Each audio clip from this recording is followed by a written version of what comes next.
எனக்கு உணவு போதையை தரக்கூடாது. போதையை கொடுத்தா எனக்குள்ள இருக்கிற கெட்டதான் வளரும். உணவுலேருந்து எனக்கு நல்ல எண்ணெய் வரணும், நல்ல ஆற்றல் வரணும். இப்போ இருக்கக்கூடிய சூழலிருந்து நான் எப்படி அந்த சூழலை நன்மையாக மாற்றுறதுங்கிற அந்த தெளிவு உங்களுக்குள்ள தான் வரணும், நீங்கள் இருக்கக்கூடிய இடத்துக்கு. அப்போ உணவு நிதானத்தோடையும் பொறுமையோடும் தேவையான அளவும் உணவை பற்றி இவங்க சொல்லக்கூடிய எல்லாத்தையும் ஒதுக்கி வச்சுட்டு நீங்கள் உணவுலேருந்து அந்த உணவை நீங்கள் சாப்பிடும்போது காவயிறு இல்லை அரை வயிறு உணவு எடுத்து நிதானத்தோட பொறுமையோடு சாப்பிடுங்க.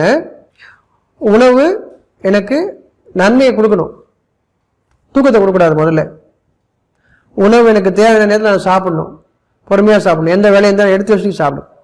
சாப்பிட்ற நேரத்தில் வேறு எதுவுமே வேணாங்கிற அந்த இதுக்கு நீங்கள் தெளிவுக்கு வாங்க.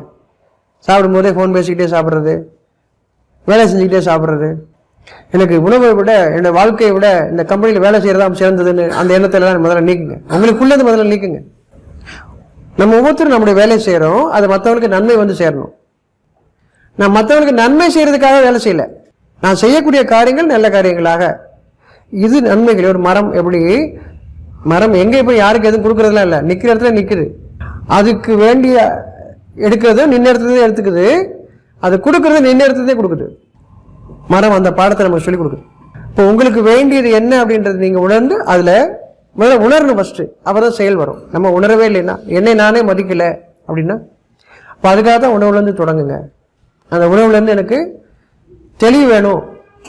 நான் இந்த உணவு ஆற்றலுக்காக சாப்பிட்றேன், சாப்பிட்டு தூக்கம் வருது அப்படின்னா நான் சரியாக சாப்பிடல, தேவைக்கு மீறி சாப்பிட்றேன், இதெல்லாம்.